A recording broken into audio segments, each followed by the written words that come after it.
Hi students. तो चलिए आज जो हम लोग जिस टॉपिक पे बात करने वाले हैं वो हमारा टॉपिक है सेंटेंस। तो बहुत सारे बच्चे को सेंटेंस और उसके काइंड में आपको परेशानियां होती है, तो हम उस सेंटेंस और उसके काइंड्स को कंफर्म करने वाले हैं, यानी क्लियर करने वाले हैं कि बच्चे को इसलिए जो कंसेप्ट है वो पूर्णतः कंप्लीट हो जाए। तो ये है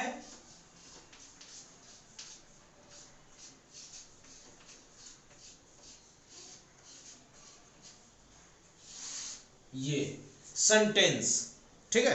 तो हम लोग यहाँ पर चर्चा करेंगे सेंटेंस यानी सेंटेंस है क्या, और यहाँ पर और भी हम लोग बात करेंगे कि सेंटेंस के कौन कौन से काइंड है और उसको हम लोग डिफाइन करेंगे और एग्जांपल से पूरे कॉन्सेप्ट को क्लियर करेंगे। तो चलिए हम लोग आगे बढ़ते हैं वीडियो में बिना देरी किए हुए, बिना टाइम वेस्ट किए हुए, कि हम लोग सबसे पहले बात करते हैं कि ये सेंटेंस है क्या, है ना। हम लोग पहला सीधा बात जानते हैं कि सेंटेंस है क्या या सेंटेंस हम लोग किसको कहेंगे। तो हमारा जो यहाँ क्वेश्चन आएगा तो मैं इसको एग्जांपल से कंसेप्ट करना क्लियर करना चाहता हूं, तो जरा गौर कीजिएगा।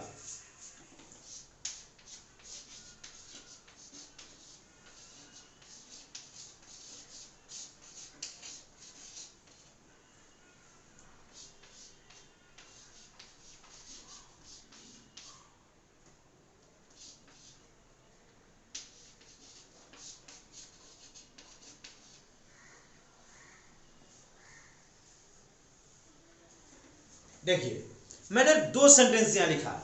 अब इसमें हमको ये क्लियर करना है, देखना है कि क्या ये दोनों को हम सेंटेंस कह सकते हैं कि नहीं। यहीं से आपका डेफिनेशन क्लियर आ जाएगा। गौर मैं आपको पहले मिला देता हूं। देखो यहाँ पे आई है, यहाँ भी आई है, दोनों में वर्ड सेम है। यहाँ पे हैव है, यहाँ पे भी हैव है, दोनों सेम है। ये पे एच है, देख लीजिए, अगर नहीं दिख रहा होगा तो मैं क्लियर कर देता हूँ, हैव है। फिर यहाँ पे ए है तो यहाँ भी ए है, यहाँ रेड है, यहाँ भी रेड है, पेन है तो यहाँ भी पेन है। बट यहाँ मतलब यहाँ पर देख लो कि पूरा वर्ड एकदम एक्यूरेट है, सेम टू सेम वर्ड है। जितने वर्ड ऊपर वाले में है 5 वर्ड्स, नीचे वाले में भी है 5 वर्ड्स। तो अब यहाँ पे हम ये क्वेश्चन कर सकते हैं कि क्या ये दोनों सेंटेंस है। तो यहां पर हम आपको एक चीज कंसेप्ट क्लियर कर दे कि सेंटेंस वो होता है जो ग्रुप ऑफ वर्ड्स तो होगा ही, बट ग्रुप ऑफ वर्ड्स के साथ साथ वो आपको कंप्लीट मीनिंग भी देना चाहिए। अगर वो कंप्लीट मीनिंग दिया तो सेंटेंस है, अगर वो कंप्लीट मीनिंग नहीं दिया तो वो हमारा सेंटेंस नहीं होगा। जैसा कि मैं आपको एग्जांपल दिखा रहा हूं, I have a red pen, मेरे पास एक लाल कलम है। तो I have a red pen तो क्लियर समझ में आ गया कि मेरे पास एक लाल कलम है। लेकिन इस सेंटेंस को आप गौर करो, और रेड आई पेन हैव, मतलब यहां जो ये सेंटेंस है इसमें हमको ये नहीं पता चला कि ये कहना क्या चाहता है या इसका अर्थ क्या होगा, इसका मीनिंग क्या होगा। तो ये भी ग्रुप ऑफ वर्ड्स है बट इसका मीनिंग कंप्लीट नहीं है, और ये भी ग्रुप ऑफ वर्ड्स है बट इसका मीनिंग कंप्लीट है। तो ग्रुप ऑफ वर्ड्स और मीनिंग भी है तो वो सेंटेंस होगा। ये ग्रुप ऑफ वर्ड्स तो है बट कंप्लीट मीनिंग नहीं दे रहा है, इसलिए हम लोग इसको सेंटेंस नहीं कहेंगे। तो इस आधार पर हम लोग इसको एक्सप्लेन कर सकते हैं कि a group of words that makes a complete sense.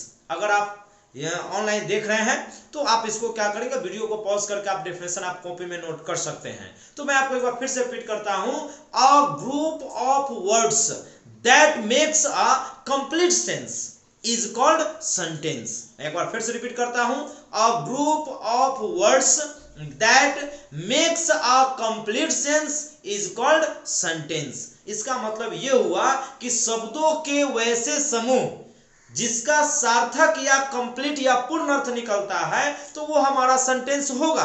अगर शब्दों का समूह तो है बट उसका कंप्लीट मीनिंग नहीं निकलता है तो हम लोग उसको सेंटेंस यानी वाक्य नहीं कहेंगे।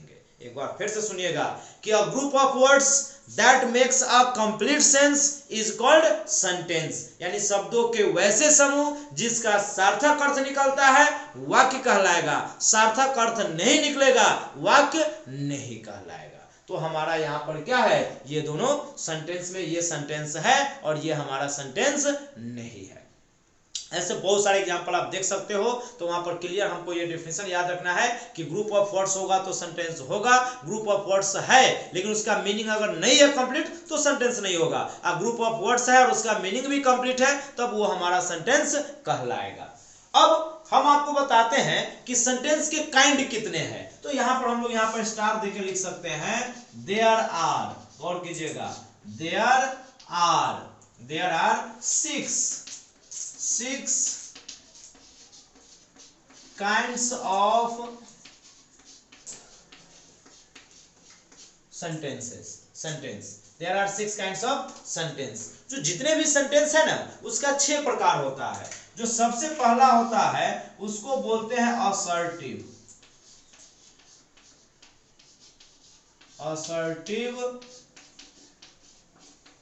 सेंटेंस। दूसरा जो होगा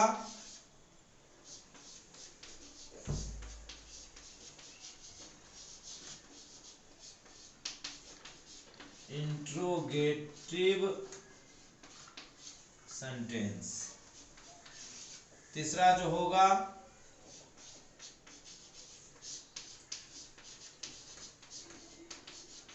इंपरेटिव सेंटेंस। चौथा जो होगा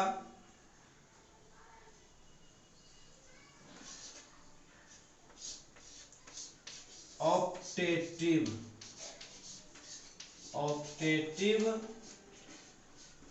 सेंटेंस। अब जो हमारा पांचवा होगा वो होता है एक्सक्लामेटरी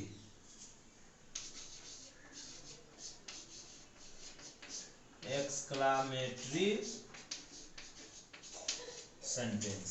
और जो हमारा सबसे जो लास्ट 6 होगा उसको हम लोग बोलते हैं एम्फैटिक सेंटेंस। तो ये कुल मिलाकर हमारे पास 6 सेंटेंस होता है। दैट मीन्स आप ऐसे कह सकते हैं कि सेंटेंस के कितने भेद होते हैं? 6 भेद होते हैं। कौन कौन? Assertive sentence, interrogative sentence, imperative sentence, optative sentence, exclamatory sentence और ये हमारा है एम्फैटिक सेंटेंस। तो टोटल सेंटेंस कितने होते हैं? 6 होते हैं। तो अब जो हम आपको एक एक करके पूरे काइंड को हम आपको एक्सप्लेन करने वाले हैं कि 6 सेंटेंस क्या है, किसको कहेंगे, एक विथ एग्जांपल हम आपको एक्सप्लेन करने वाले हैं। तो चलिए हम आपको सबसे पहला चर्चा करने वाले हैं असर्टिव।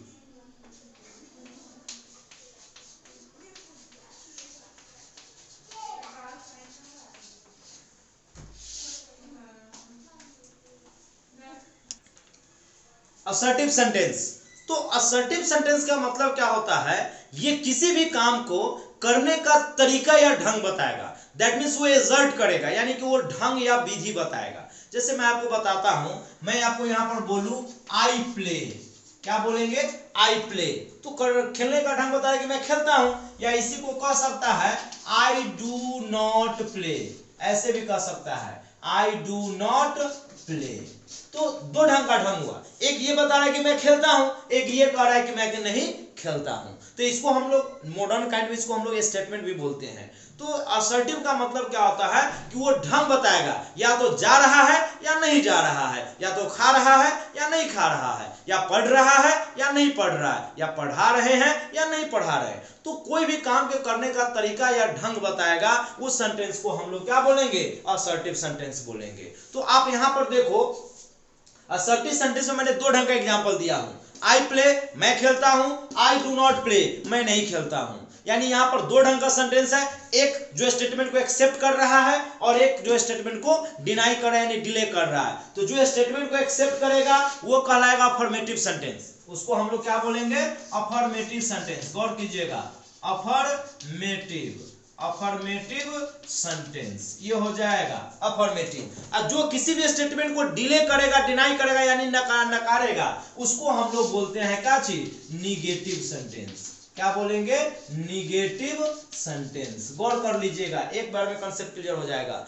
तो असर्टिव सेंटेंस में आपने देखा कि दो ढंग का होता है। इसके आधार पर असर्टिव सेंटेंस को हम लोग दो काइंड में बांटते हैं, एक हो जाता है अफर्मेटिव और एक हो जाता है निगेटिव। यानी जो स्टेटमेंट को एक्सेप्ट करेगा, स्वीकारेगा, वो हो जाएगा अफर्मेटिव। जो स्टेटमेंट को डिनाई करेगा, डिले करेगा, नकारेगा, उसको हम लोग क्या बोलेंगे? निगेटिव बोलेंगे।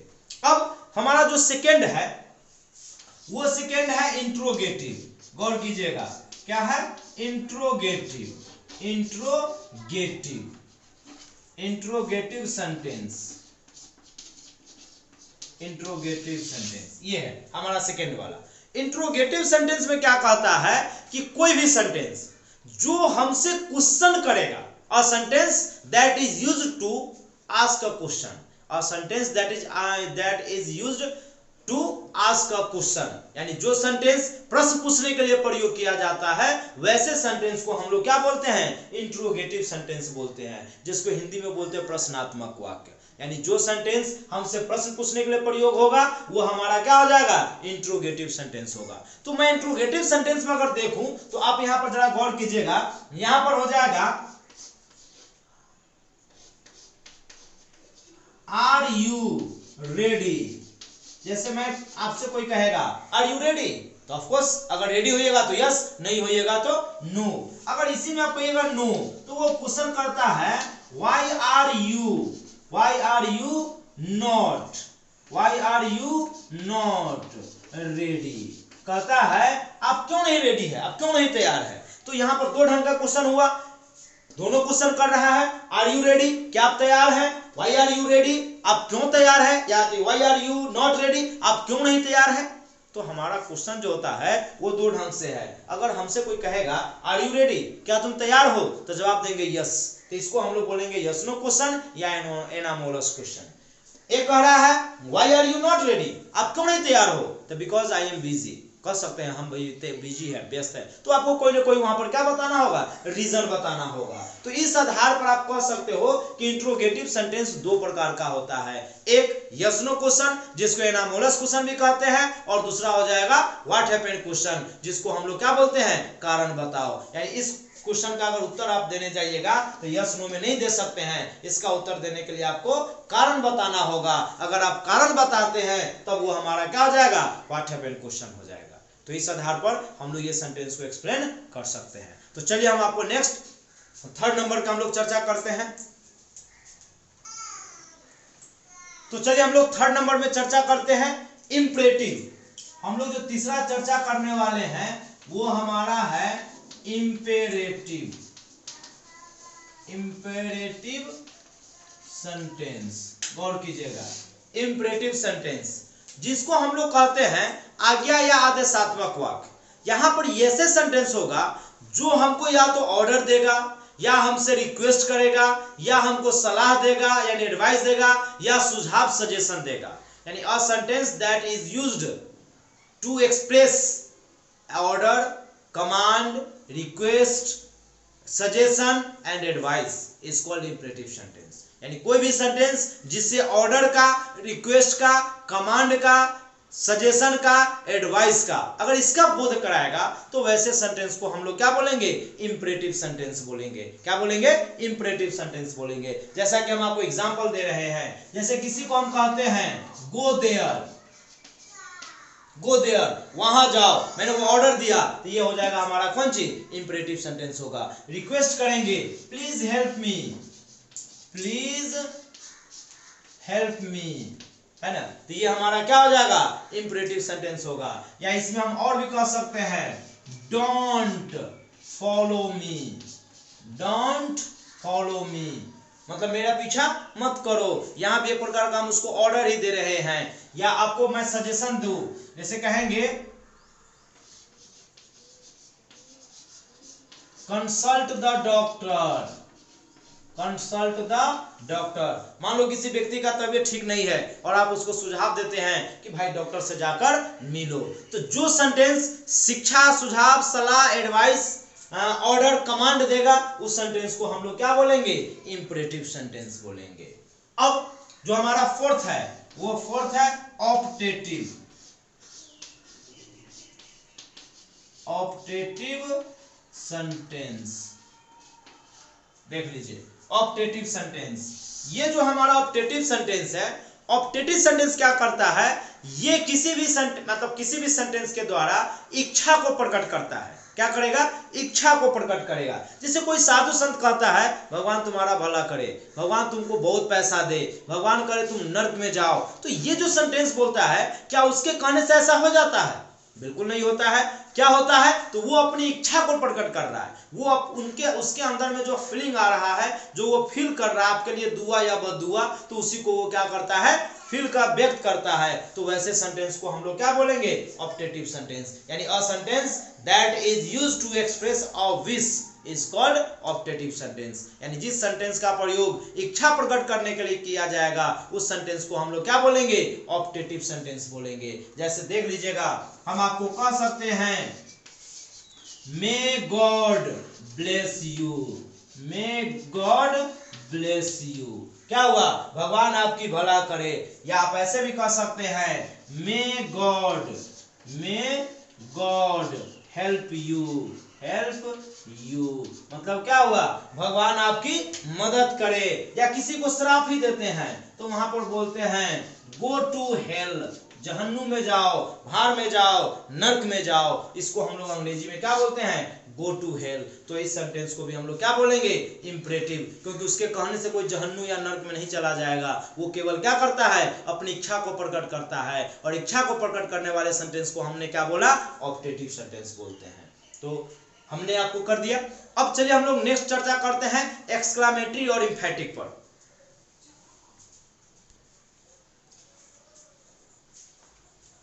अब जो हमारा है 5 नंबर, ये हमारा है एक्सक्लामेटरी। गौर कीजिएगा,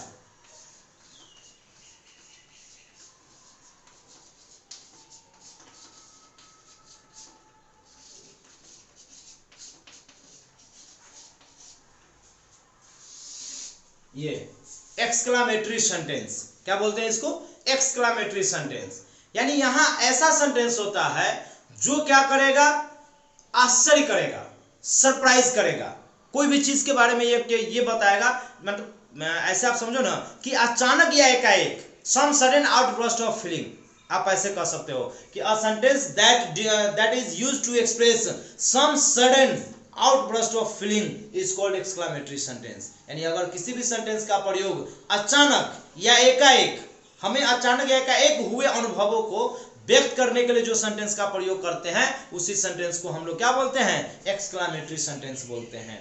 कहिएगा कैसे? जैसे मान लो अचानक सा आपके सामने में कोई आदमी आ जाए जिसकी आप उम्मीद नहीं करते हैं, तो वहां पर बोलते हैं वाओ व्हाट अ सरप्राइज। क्या बोलते हैं? What a surprise. आप यहां पर बोलते हैं what a surprise, what a surprise. तो आपने क्या बोला?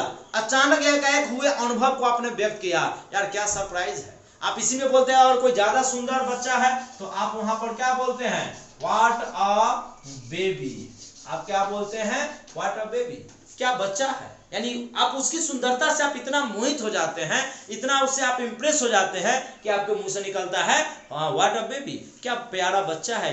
या आप इसमें प्यारे के लिए आप लगा सकते हैं व्हाट अ लवली बेबी। आप कह सकते हैं व्हाट अ लवली, क्या बोलिएगा? व्हाट अ लवली बेबी, मतलब क्या हुआ? क्या प्यारा बच्चा है, मतलब कितना प्यारा बच्चा है। या आप ऐसे भी कह सकते हैं हाउ वंडरफुल। अब यहां पर देख लो क्या कहता है? हाउ वंडरफुल, क्या आश्चर्यजनक है। तो इन सारे सेंटेंस के द्वारा हम कुछ नहीं व्यक्त कर रहे हैं, हम क्वेश्चन नहीं कर रहे हैं, हम किसी से पूछ नहीं रहे हैं, बल्कि हम ये अपने फीलिंग को जो हमारे अंदर में फील हो रहा है उस फीलिंग को हमने अचानक हुए जो एक्सप्रेशन है उसको हम लोग एक्सप्रेस कर रहे हैं। किसके द्वारा? सेंटेंस के द्वारा। और जब अपने अंदर हुए फीलिंग को जब हम सेंटेंस के द्वारा व्यक्त करते हैं तो वैसे सेंटेंस को हम लोग क्या बोलते हैं? एक्सक्लामेटरी सेंटेंस बोलते हैं। तो चलिए हम लोग अब लास्ट जो बचा हुआ है इम्फेटिक, जब हम लोग उस इम्फेटिक पर चर्चा करते हैं। तो चलिए हम लोग लास्ट जो चर्चा कर रहे हैं इम्फेटिक, 6 नंबर।